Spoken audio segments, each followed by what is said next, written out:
And we are back in Studio K with the wonderful members of Hey Arlo. How you guys feeling after that performance? Decent? Decent. Feeling good. Yeah. Good? Fantastic. Feeling great. Feeling great. Decent, fantastic, great. These are all good adjectives, I think. Wonderful. All right, first things first, I'll have you all introduce yourselves and what you play in the band. My name is Evan Slack, and I play guitar. DeCarlo Jackson. I mostly play the trumpet. My name is Rick Hanneman, and I play the drums. Megan Mahoney and I play the bass. Wonderful. Well, it's a very exciting time in the world of Hey Arlo. First of all, yes, last night you guys played at the Dakota. Tell me about how that performance went. It was great. We had a full house, I would say. Just great. about sold it out. Yeah. Honey Butter had a great set. Arlo had a great set. Played some originals, which was fantastic. So hopefully more of those will be coming soon. Do you want to say anything, Carlo? Rick is actually also in Honey Butter, so he just gave himself 2 pats on the back in front of everybody.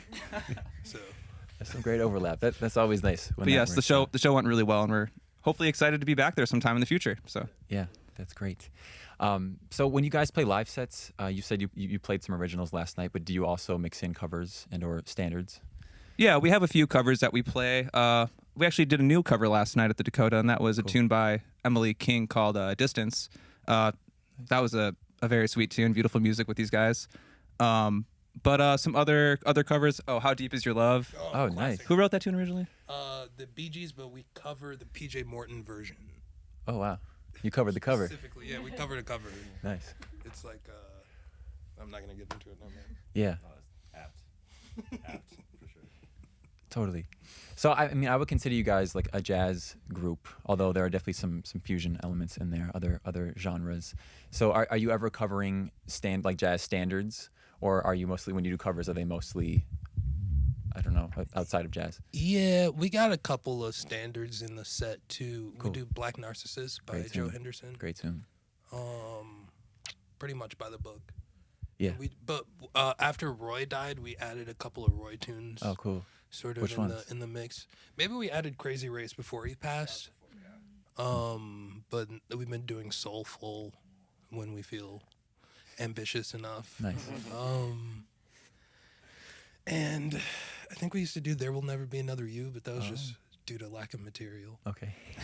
That's fair. Yeah, you play those long gigs, sometimes you gotta We used to pad play it. like 3-hour gigs. Yeah, like Yeah. hour set a piece, 3 sets. Cool. The brewery gigs? Is that what you Yeah, we did it at that place, Hodges. Yep. Nice. This whole band was made out of a necessity of playing, like, professional tier gigs. You know, like private, Yeah. we hire you to play this thing where we're all eating and we're just going to ignore you kind of situation. I mean, that tends to be the thing for jazz groups. Yeah, It's yeah, sad, but that's So it throw started you in a as corner. that, but we've been having a lot of fun, so it kind of Yeah. kept evolving. That's great. All right, I want to get to your origin story in just a second, but there's another timely thing that I want to get to. You just released a single today, Remembrance. How was I know it's been a short amount of time since you released it, but how has the reception been so far? Honestly, I haven't heard much. Oh, yeah? Okay. Okay. I mean, it just released today. So. Yeah, it was just we just put that out today. Yeah. So we don't know too much of what's going on with the reception, but Yeah. we've been having people hit us up all the time for like when you guys can put Right. music on the internet, so on and so forth. We've even had people at like Jazz 88 bothering us about it. Right. So we're super excited to be able to put that tune out. And that was with that was like in the early days. We had our old keys player Andrew Booker who helped write that tune. So shout out Andy on this. So he's on that tune as well. Cool. But yeah, so that was What's the recording from? that was from our Rochester session at Carpet Booth Studios. And how long ago was that recorded? Oh, a couple of years. COVID. Wow. That was during COVID. We had to wear masks and everything. It was a interesting experience. You can. It's still online, so if you want to. Never mind. Yeah. It's online. It's available online. Cool. That's great. So you've been together since 2018. I've read. Well, this group 2018, Yeah. I would say DeCarlo and I, we met in like 2015 Okay. in another group. Don't have to get into that. But then we added Evan Slack on guitar and Megan Mahoney, and dreams were made. Totally. I have a funny. Oh, yeah, go ahead. I still think about how funny it is how I joined the band, because originally DeCarlo was playing bass, and so he was on tour, and I was on, or you were going on tour, and I was coming back from tour, and you were like, "Can you sub for me?" And so I was like, got off the road, and I was learning all these tunes, and then you got off the road, and you were like, "Hey, can you come to rehearsal today?" And I was like, "Yeah, I mean, I'm like, should I bring my bass?" Like, and then you were like, "Yeah," and then you just brought your horn, and then I was just in the band. No, but I'm so glad I'm in the band though. I just love telling people that story because it's really funny. That's cute. It's kind of endearing. DeCarlo, you were playing bass in this group before you were playing horn then? Yeah. Yeah, I've been I was playing bass for a minute there, especially when we were doing all the private stuff we were talking about. Crushing it as well. Whoa. He shreds the bass. Totally. Yeah. And you Yeah. play bass in other groups, right? Uh-huh. In Denim? Uh-huh. Okay, cool. I also play guitar in that band. Nice. You do it all, man. I guess so. That's incredible. I mean, okay, you're all in a variety of bands. Right? Oh yeah. How do you find the time for this band? We have a text thread. You have a text thread? Okay. Yeah. I mean, people are going on tour. You were just on tour with Hippocampus. You were on tour with Boyish. He just got off tour most recently. That, Oh yeah, I was on tour with the singer Sid Sriram, opening for Bon Iver over Wow. the last for like a week. When did you come back? 4 days. 4 days ago. 5 4 days ago? Something. Push him right into gigs. We didn't give him any time to breathe. so what does a rehearsal look like for you guys then? Is it rushed? Like, and do you get much rehearsals in? It kind of depends on if we're rehearsing a sub. You know, Okay. like we'll have to sub bass out sometimes, or we'll have to sub guitar out for keys or something, Mm. or stuff like that, or horns. I'm never there when we sub out horns, so I actually don't know what they're talking about. But yeah, in that case, maybe rehearsals are even a little slower, just in case there's stuff that we need to teach people in particular. But a lot of the people we call have been to our shows, so it's like Yeah. we're really just breathing up here, so you can kind of play whatever. Cool. To an extent. Right. Do you have people If you're a sit horn in? player. Ever? Yeah. Right. Do you have friends sit in ever at live shows? Yeah, definitely. Definitely. Cool. Compton comes up a lot. Yep. Joey. Joey Hayes. Very nice. Yeah. Awesome. Well, tell me about how this group started. Like, so you and Rick started this group.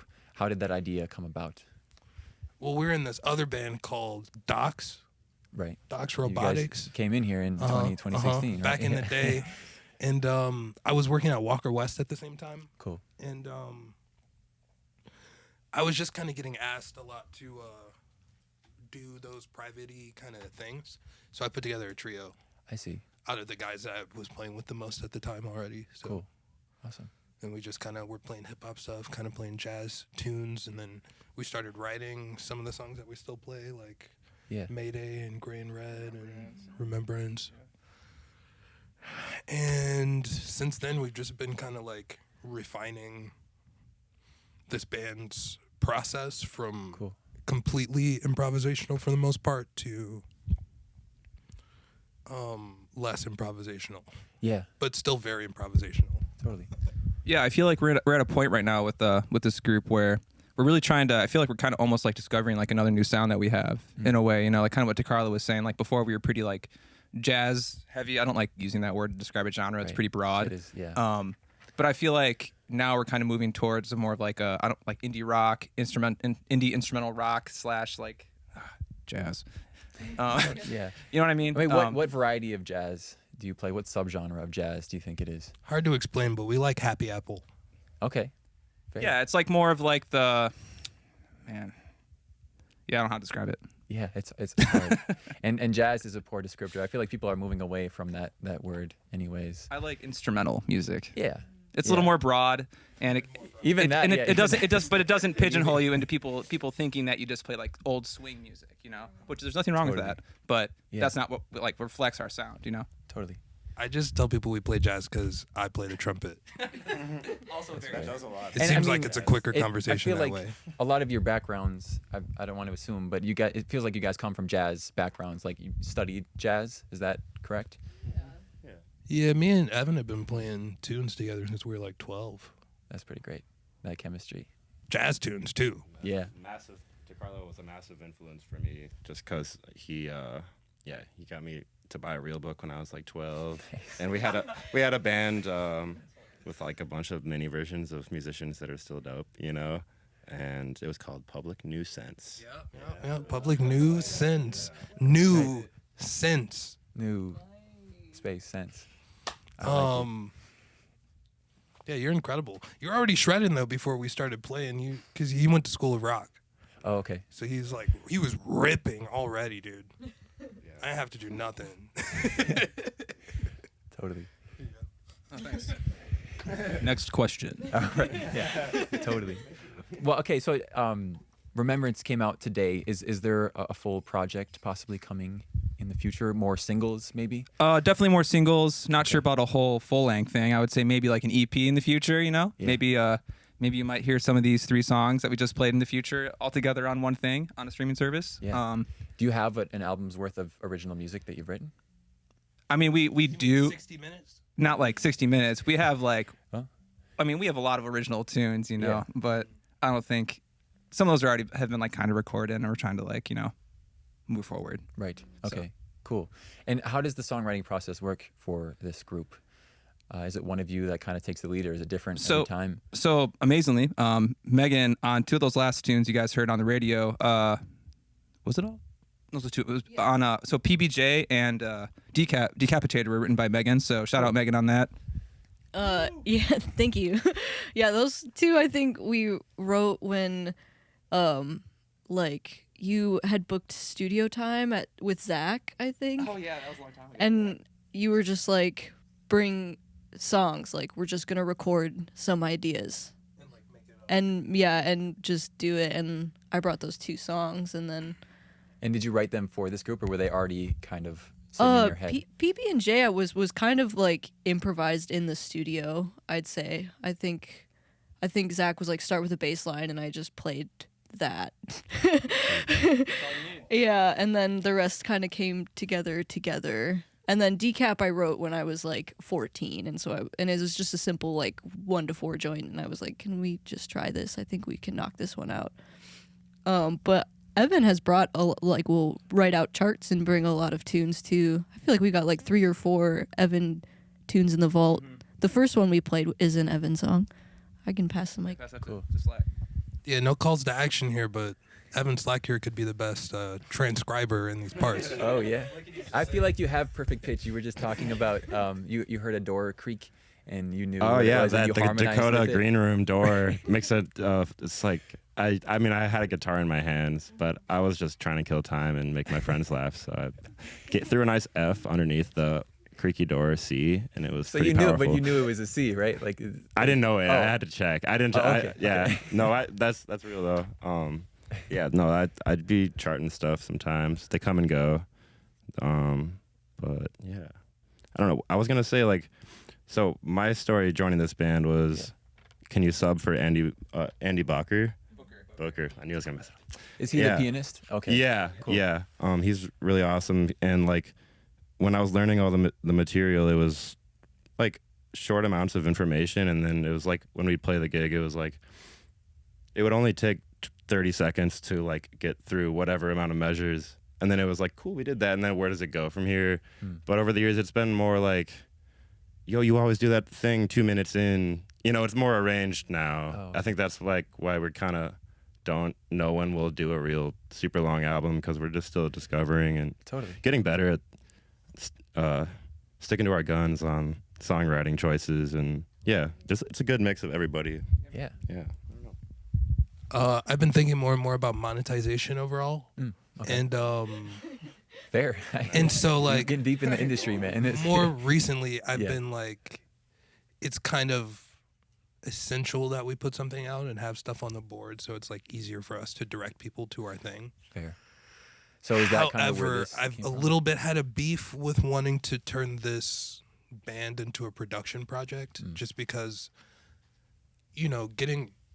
writing some stuff on a computer and playing some stuff in the room are 2 completely different forms of production, but just 2 completely different kind of approaches and ways to like live in the space of making music. And I've just been a little bit scared to kind of like cross that line. With this group specifically? Yeah, so I've been a tiny bit apprehensive. I'm not sure if I've ever really completely explained that to anybody here yet, but yeah, but right now we're sitting in kind of like a we'll put out live recordings space because Okay. we've been recording ourselves live for a minute now. Yeah. And like Evan was saying too, I feel like the songs are taking more of a shape now that we've just played them together like a million times. That it's like feasible to put something out that we recorded live and have it like sound like a tune, you know, and not just like we were improvising completely, you know.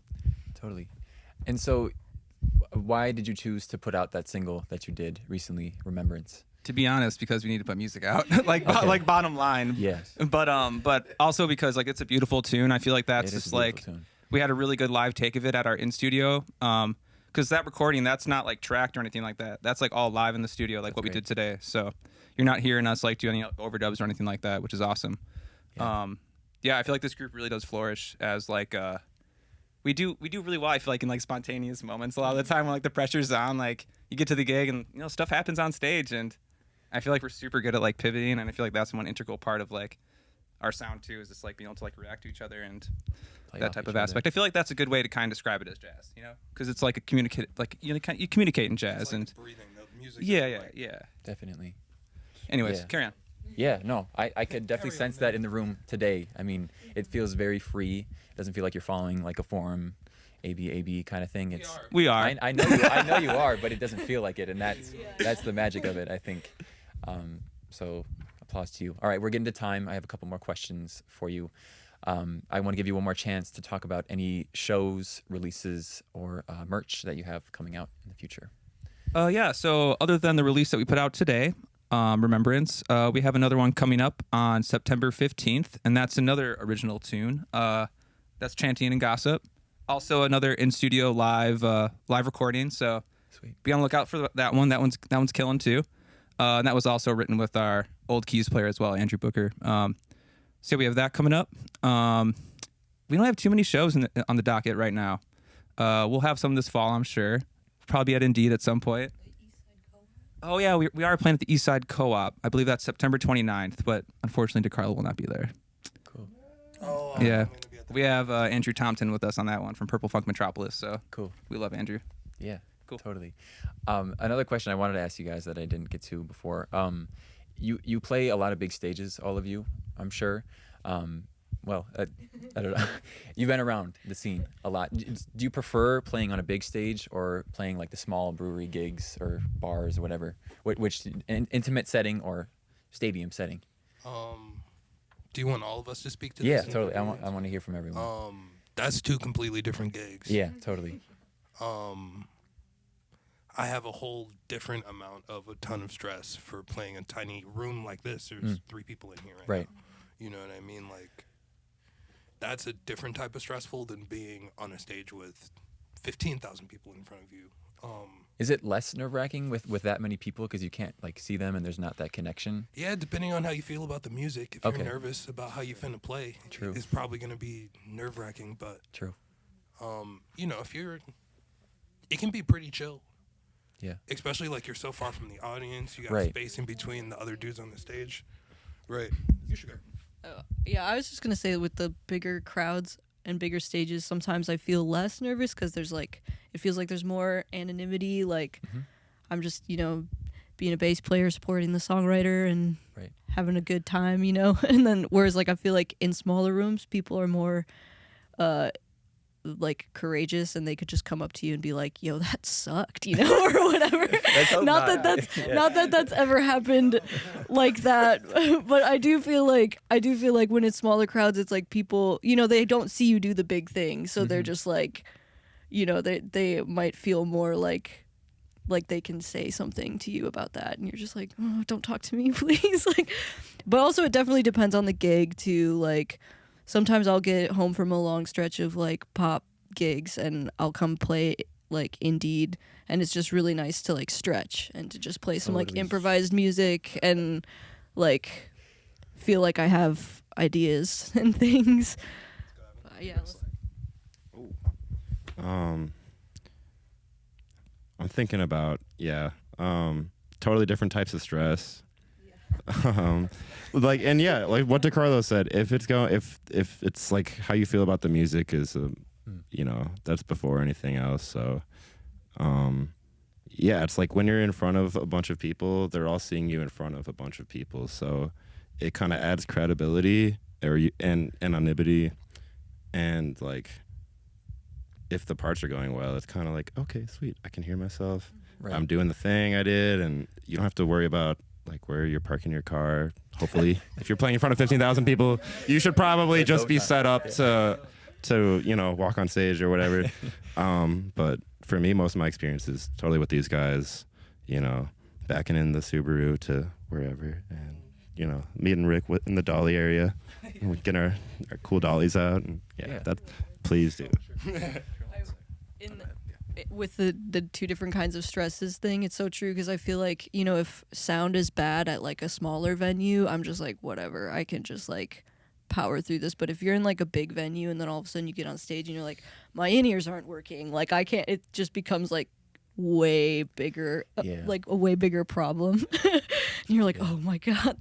But yeah, I recently had like a good way. I had an opportunity to kind of compare the two recently. I played the Fitzgerald recently, and then with Honey Butter, and then I played like Indeed with like the HEYARLO gang, and like the difference is, it's a lot different for me, because I feel like when you're on a bigger stage, for example, and there's like a bunch of people out there, it's like you don't connect with them as much, I feel like when you're in the smaller room, you really connect with the audience. You see them looking at you more. Yeah. And if that gets in your head, I can see that. But if I were to prefer a space to play, I do love the intimate ones. Totally. Even if it adds a little bit of pressure for me, But Yeah.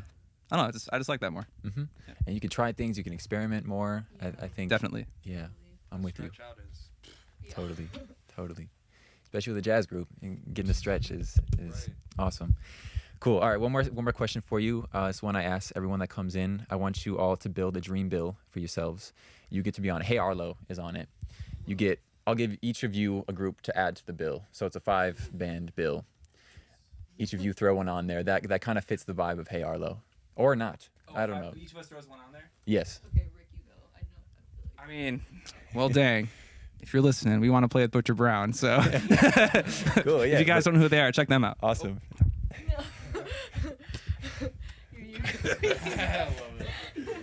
Who else on the bill? Micaiah McCraven. I'm obsessed with his records right now. I met him at Bonnaroo. And Marquise Hill. Oh, he was so cool. Together or? Yeah, Marquise Hill plays with me. Okay. Cool. Just an off the top answer, I'll just say Mac DeMarco, because that would be a fun show. Perfectly fair. I'm down with that. That's a good headline. Megan? This is so hard for me. I'm You could do one of your 17 bands if you want. Haroon. Let's do it. Awesome. Perfect. And where are we playing? I know you guys have played all over the place. So what's the venue for this bill? Indeed Brewing. No, I'm kidding. Nice. Yeah. Whirly gig next year. That was a joke. That was a joke. I don't know.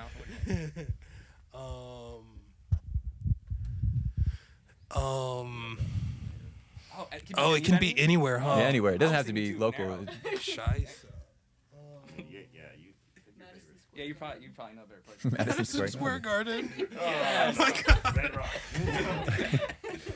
Yeah, let's just say Red Rocks. That sounds chill. But maybe Green Room for the gang. You know what I mean? Oh, yeah. Totally. That'd be a cool show, low key. We could go on tour. Let's go on tour with this bill, and you can hit both spots. Cool. All right. Awesome. Well, that about does it. Thank you so much for answering my questions today. You were a pleasure to listen to. Thanks, Yeah. Awesome. Thanks, Eli. Yes. Thanks, Eli. Thank you. Hey, Arlo. All right, we're going to kick you back to the booth for some more local music until 5 p.m. Thank you for tuning in. This is Radio K, Real College Radio.